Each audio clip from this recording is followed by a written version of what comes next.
안녕하세요. 송은섭입니다. 기도와 응원해 주신 분께 감사합니다. 본 영상 설교는 새가족교회 주일 설교 메시지입니다. 교회 성도님들과 신앙생활의 새가족을 위한 쉬운 메시지를 전합니다. 계속해서 빌립보서를 중심으로 하나님 나라 복음의 메시지를 전하고 있습니다. 오늘은 10번의 메시지 중에 5번째 시간입니다. 오늘 함께 읽을 하나님의 말씀은 빌립보서 2장 12절에서 18절까지이며 설교 제목은 두렵고 떨림으로 살아내는 하나님 나라입니다. 오늘 설교에 대한 궁금함, 기대감을 가지고 메시지로 함께 들어가 보겠습니다. 먼저 같이 성경을 읽겠습니다. 아랫줄 세번역 성경으로 함께 읽어볼까요?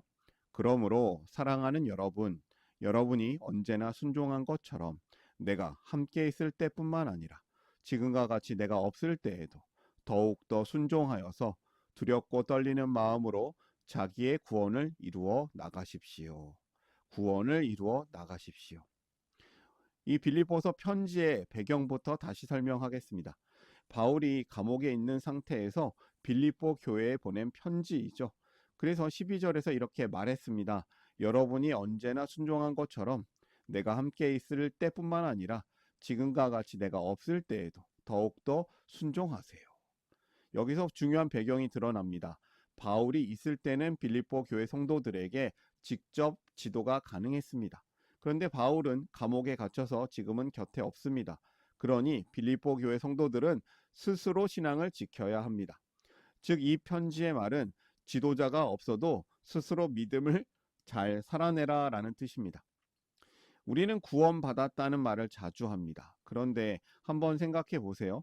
여러분은 구원을 받은 사건으로만 생각하고 계십니까?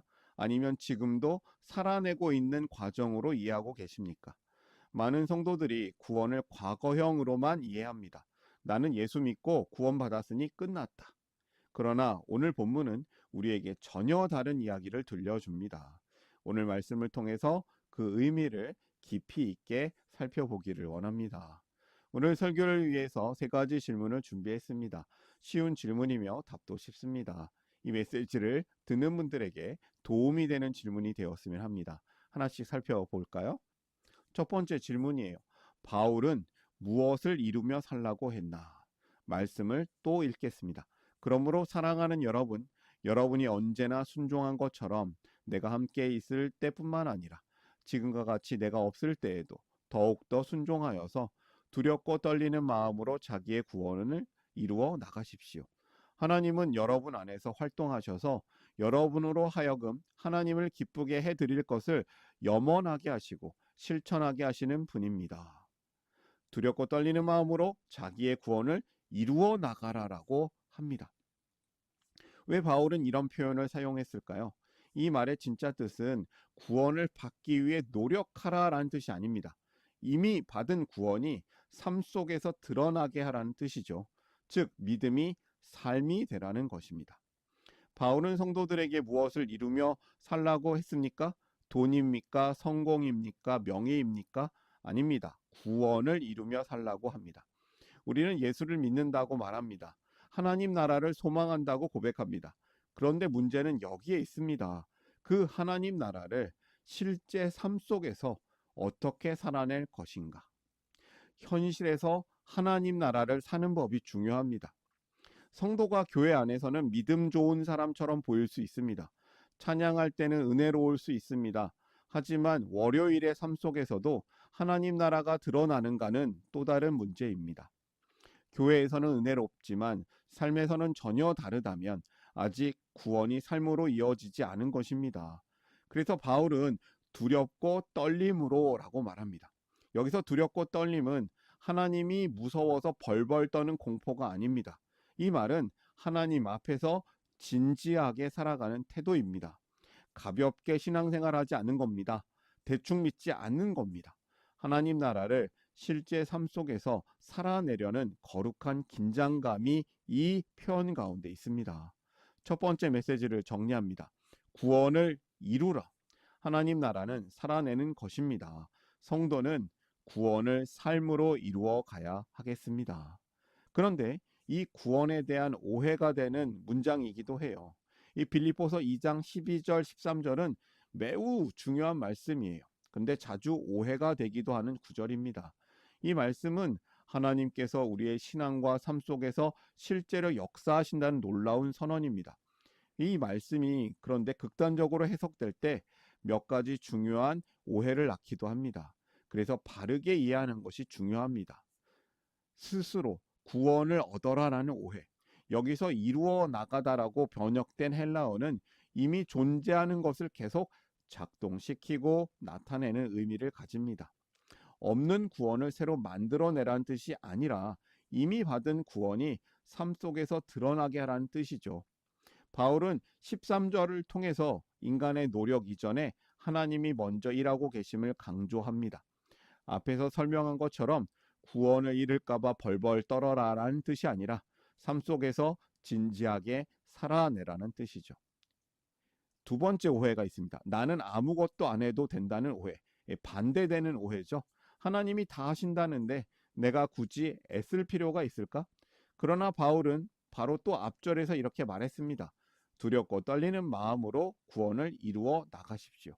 즉 하나님이 일하신다는 사실은 인간의 책임을 없애라는 말이 아닙니다. 오히려 하나님이 우리 안에서 일하시기 때문에 우리는 순종할 수 있게 되는 것입니다. 성경은 늘 두 가지를 함께 말합니다. 하나님이 역사하신다. 그러므로 너희도 순종하라. 신앙은 하나님만 하시는 것도 아니고 인간만 애쓰는 것도 아닙니다. 하나님의 은혜가 먼저이고 우리의 순종이, 우리의 반응이 그 뒤를 따르는 것입니다. 바울은 순종, 거룩, 원망 없는 삶, 빛나는 삶을 강하게 말합니다. 진짜 은혜는 사람을 게으르게 만드는 것이 아니라 변화시킵니다. 하나님의 역사는 단순히 우리를 위로하는 데 끝나지 않고 우리를 새로운 삶으로 이끄십니다. 세 번째 오해가 있습니다. 내가 원하는 것은 다 하나님이 주신 마음이다 라는 오해. 어떤 사람들은 자신의 욕망이나 감정을 무조건 하나님의 뜻이라고 생각하기도 합니다. 내 마음이 이렇게 움직이니까 하나님 뜻 아닐까? 하지만 본문은 분명히 말합니다. 자기의 선한 뜻을 위하여. 즉 하나님은 우리의 욕망을 무조건 강화시키는 분이 아니라 하나님의 선한 뜻에 맞게 우리의 마음을 변화시키시는 분입니다. 하나님이 주시는 소원은 거룩으로 향하게 하고 사랑으로 이끌고 순종으로 나아가게 합니다. 반대로 교만, 자기중심성, 욕심, 죄를 합리화하는 욕망은 하나님이 주시는 마음이라고 볼 수 없습니다. 그래서 우리는 언제나 자신의 마음을 말씀 앞에서 점검해야 하겠습니다. 이러한 오해들을 다 풀고 다음 질문으로 가겠습니다. 두 번째 질문을 볼까요? 성도는 이 세상에서 어떤 존재인가? 무슨 일이든지 불평과 시비를 하지 말고 하십시오. 그리하여 여러분은 흠이 없고 순결해져서 구부러지고 뒤틀린 세대 가운데서 하나님의 흠없는 자녀가 되어야 합니다. 그리하면 여러분은 이 세상에서 별과 같이 빛날 것입니다. 바울은 이렇게 말합니다. 성도는 뒤틀린 세대 가운데서 흠없는 자녀이며 깨어진 세상에서 별과 같이 빛나는 존재다. 어두운 세상에서 빛나는 존재다. 그런데 왜 갑자기 불평 이야기가 나올까요? 불평은 우리의 신앙 상태를 가장 잘 보여주는 지표입니다. 과거 이스라엘 백성은 광야에서 끊임없이 불평했습니다. 그것은 믿지 않는다는 거예요. 그 결과 하나님을 경험하지 못했습니다. 그래서 바울은 말하고 있는 겁니다. 하나님을 온전히 믿고 따르는 사람들이 되라는 것이죠. 중요한 대비가 있습니다. 구부러지고 뒤틀린 세대와 별처럼 빛나는 삶이 있습니다. 세상은 불평과 시비로 가득합니다. 그런데 성도는 이 세상에서 똑같이 살아가는 사람이겠습니까? 아닙니다. 성도는 다르게 사는 존재입니다. 성도는 빛나는 사람들입니다. 바울이 말합니다. 여러분은 이 세상에서 별과 같이 빛날 것입니다. 빛나는 존재가 되어야 합니다. 그래서 그 성도는 하나님 나라를 비추는 사람이 되어야 할 거예요. 마태복음 5장 16절에도 되게 비슷한 말씀이 나옵니다. 이와 같이 너희 빛을 사람에게 비추어서 그들이 너희의 착한 행실을 보고 하늘에 계신 너희 아버지께 영광을 돌리게 하여라. 예수님의 말씀이시죠. 빛은 어둠 속에서 더 잘 보입니다. 세상이 미워할 때 사랑하는 사람, 세상이 원망할 때 감사하는 사람, 세상이 욕심낼 때 양보하는 사람, 그 사람이 바로 빛입니다. 왜냐하면 원망은 어둠의 언어이고 감사는 빛의 언어이기 때문입니다. 성도는 세상 속에서 하나님 나라를 비추는 사람입니다. 두 번째 메시지를 정리합니다. 빛나게 살라. 하나님 나라는 빛으로 사는 것입니다. 성도는 세상 속에서 빛처럼 살아가는 존재입니다. 세 번째 질문으로 가볼까요? 바울은 무엇을 기뻐할 수 있다고 하나? 바울은 이렇게 권면을 합니다. 생명의 말씀을 굳게 잡으십시오. 우리가 흔들리는 이유는 말씀을 놓치기 때문입니다. 말씀은 단순한 정보가 아니라 우리의 삶을 붙드는 생명입니다. 그리고 이어서 바울은 놀라운 고백을 합니다. 기뻐하고 기뻐하겠습니다. 바울은 무엇을 기뻐할 수 있다고 하나? 17절부터 읽겠습니다. 그리고 여러분의 믿음의 제사와 예배에 나의 피를 붓는 일이 있을지라도 나는 기뻐하고 여러분 모두와 함께 기뻐하겠습니다. 여러분도 이와 같이 기뻐하고 나와 함께 기뻐하십시오. 바울은 이 빌립보 교회 성도들의 그 믿음의 제사와 예배에 스스로 나의 피를 붓는 일이 있을지라도 기뻐하겠다고 하는 겁니다. 바울은 감옥에 있습니다. 편한 상황이 아닙니다. 죽을 수도 있는 상황입니다. 그런데도 이것을 기뻐한다고 말합니다. 왜 그렇습니까? 이것이 복음의 능력입니다. 상황이 아니라 하나님 때문에 기뻐하는 삶입니다. 자신이 죽을 수 있을지라도 여러분의 믿음의 성장과 여러분의 삶이 하나님께 드려진다면 자신은 기뻐할 수 있다고 하는 고백이죠. 바울은 고난 가운데 기쁨이 가능하다라고 얘기합니다. 바울은 자신이 하나님께 드려지는 삶을 기뻐할 수 있다고 고백하고 있습니다. 바울은 손해보는 것 같아도 희생하는 것 같아도 하나님을 위해 살아가는 것을 기쁨이라고 생각합니다. 세상은 우리가 편해야 행복하다고 말합니다. 그러나 바울은 하나님께 드려지는 삶이 진정한 기쁨이다라고 말합니다. 그래서 믿음의 사람은 환경 때문에만 웃지 않습니다. 하나님 때문에 기뻐합니다. 하나님 때문에 온전히 기뻐할 수 있습니다. 세 번째 메시지를 정리합니다. 기쁨으로 살라. 하나님 나라는 기쁨으로 드리는 삶입니다. 성도는 하나님께 드려지는 삶을 가장 기뻐하는 사람입니다. 오늘의 메시지를 정리하면서 저는 더하는 질문을 드려보려고 합니다. 이 질문들을 통해서 혼자 생각하면서 정리해도 좋습니다. 그런데 두세 사람이 함께 나누면 더욱더 좋은 질문이에요. 이 질문에 정해진 답은 없습니다. 질문은 지식을 얻기 위한 것이 아니라 생각을 돕기 위한 것이에요. 여러분에게 삶과 생각을 진솔하게 나눌 수 있는 신앙의 가족이 있기를 바랍니다. 서로 이야기를 말하고 들으면서 함께 공감하고 살아갈 힘을 얻으시기를 응원합니다. 질문을 함께 읽어보겠습니다. 두렵고 떨림으로 구원을 이루라는 말씀을 들을 때 나에게 가장 와닿는 부분은 무엇인가? 그리고 그 말씀 앞에서 나는 지금 어떤 태도로 살아가고 있다고 느끼는가? 하나님은 여러분 안에서 활동하신다는 말씀을 생각할 때 내 삶 속에서 하나님이 일하고 계시다고 느꼈던 경험이 있는가? 별처럼 빛나는 삶을 살아간다는 것은 나의 가정, 직장, 학교, 교회에서 구체적으로 어떤 모습일까? 이번 한 주에 실천할 수 있는 작은 변화 한 가지를 생각해 보라. 이제 오늘의 메시지를 마지막으로 정리하겠습니다. 세 가지 메시지로 정리합니다. 첫 번째, 구원을 이루라. 하나님 나라는 살아내는 것입니다. 두 번째, 빛나게 살라. 하나님 나라는 빛으로 사는 것입니다. 세 번째, 기쁨으로 살라. 하나님 나라는 기쁨으로 드리는 삶입니다. 성도는 어떤 존재입니까? 세상에서 빛처럼 사는 존재입니다. 무엇을 기뻐해야 합니까? 하나님께 드려지는 삶을 기뻐해야 합니다. 무엇을 이루며 살아갑니까? 구원을 삶으로 이루어 가야 하겠습니다.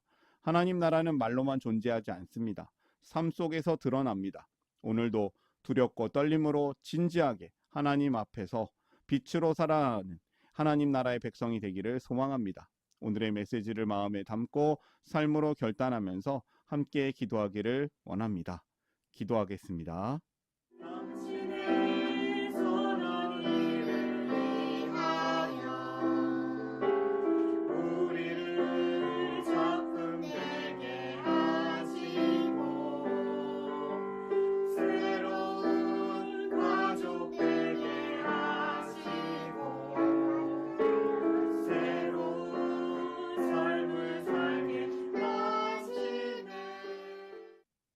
하늘에 계신 사랑의 하나님 우리 아버지, 오늘 말씀을 통하여 우리가 받은 구원을 삶 속에서 이루어 가야 함을 깨닫게 하시니 감사드립니다.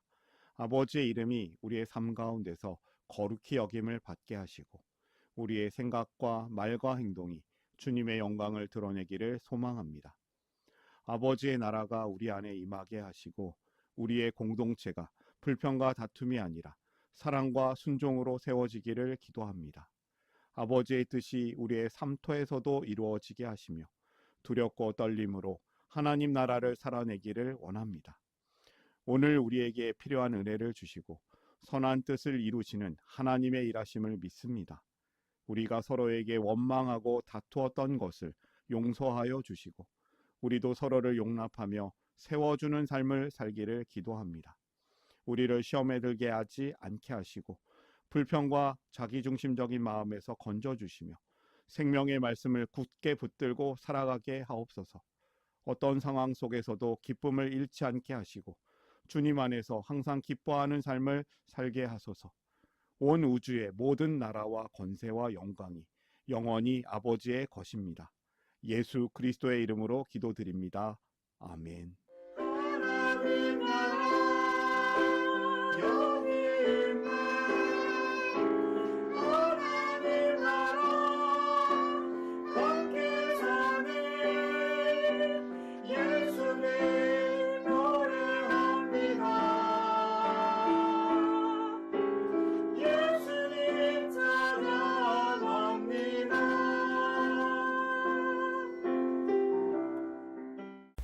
샬롬, 송은섭입니다. 저를 통해 또는 누군가의 추천과 우연한 기회로 이 메시지를 보게 되신 분들께 감사합니다. 모든 성도님들은 하나님 나라의 새가족이십니다. 교회를 처음 나오신 분들만 새가족이 아니라 우리 모두가 새가족입니다. 왜냐하면 우리가 하나님 나라에서 새로운 관계가 된 새로운 가족 공동체이기 때문입니다. 본 설교는 새가족교회 공동체 새가족과 후원자를 위한 메시지이며 기독교를 잠시 떠났거나 새롭게 시작하시는 분들을 위한 쉬운 메시지이기도 합니다. 혹시 새가족교회의 가족, 새가족 또는 후원자가 되기를 원하시는 분들은 이메일로 카카오톡 아이디로 연락을 주시면 감사하겠습니다. 오늘의 메시지, 하나님의 은혜가 넘치시기를 바랍니다. 사랑합니다. 축복합니다.